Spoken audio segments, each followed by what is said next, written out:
কালো পতাকা দেখানো মানুষের ক্ষোভের বহিঃপ্রকাশ। হ্যাঁ নিশ্চয়ই, না তো কি। দেখুন, দল মত নির্বিশেষে মানুষকে তো হেনস্থা করা হচ্ছে।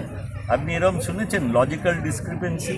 আমার তো 79 বছর বয়স, ওই ভদ্রলোকের বয়স আমার থেকে অনেক কম। উনি নিজেকে মানে পৃথিবীর ট্রাম্পের থেকেও বড় নেতা মনে করেন, এমন ওনার ব্যবহার, এমন ওনার অ্যাটিটিউড। তো মানুষ বিরক্ত হচ্ছে, এটা উনি বুঝতে পারছেন না। এই হেনস্থার কারণ কি? আমার ভোটার লিস্টে এবং কার্ডে দেখবেন লেখা আছে বাংলায় প্রদীপ কুমার মজুমদার, ইংরেজিতে ওদের নিজেদের স্থান সংকলন করার জন্য ওরা লিখেছে প্রদীপ কে আর মজুমদার। আমার ছেলে সে লিঙ্ক করেছে বাবার নামের সঙ্গে, প্রদীপ কুমার মজুমদার লেখা আছে। এই লজিক্যাল ডিসক্রিপেন্সিতে তাকে হিয়ারিংয়ে ডাকা হয়েছিল যে তুমি প্রমাণ করো প্রদীপ কে আর মজুমদার আর প্রদীপ কুমার মজুমদার একই। তো এই ধরনের চ্যাংড়ামো করার জায়গা কি ভারতবর্ষ? কি আজকে সেই মূর্খদের দ্বারা পরিচালিত হবে? যে একটা সীমা থাকবে তো সব কিছু। এর মানে অদ্ভুত রকমের মানুষ উনি ওনার প্রভুর কথা ছাড়া, যিনি ওই মসনদে বসিয়েছেন, মনোনীত করেছেন, তার কথা ছাড়া আমার ধারণা কারোর কথা শোনেন। সেই প্রভুরই অন্য সব সাকরেতরা বলে দিয়েছে 1,20,00,000 এখানে মিনিমাম বাদ দিতে হবে। উনি সেই লক্ষ্যে যা পাচ্ছেন তাই করছেন। কারোর দুশ্চিন্তার ভেতরে অনেক লোক মারা গেছেন। উনি কি চাইছেন?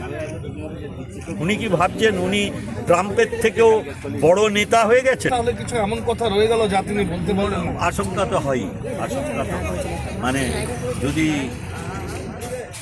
সহজবোধ্য কোনো কারণ থেকে পরিবর্তন যাত্রার কথা বলছে বিজেপি, আপনারা বলছেন উন্নয়নের কথা। এটাই কি আপনাদের মোটো? আমাদের ওই যে বললাম, ওরা থাকেন রথে, আমরা থাকি পথে। এইটি সৌভাগ্য। আগে উড়ানে থাকতেন, মানে ওপরের দিয়ে যাওয়া আসা করতেন খালি, এখন নাকি পথে পথে রথ নিয়ে ঘুরছেন। তো ওরা থাকেন রথে, আমরা রথের মধ্যে কেউ নেই। পাড়ায় পাড়ায় কাজ করা তো মানুষের কাজ। আর রথে তো রাজা দেখেন আকাশের দিকেই বেশি সময় তাকিয়ে থাকেন কখন নেতারা ওপর থেকে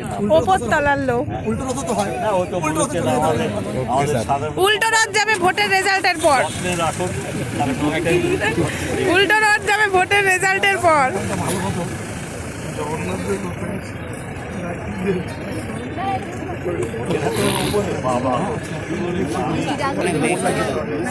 কার না কার পায়ে লাগিয়ে দিচ্ছি তখন থেকে এসে থেকে আমি।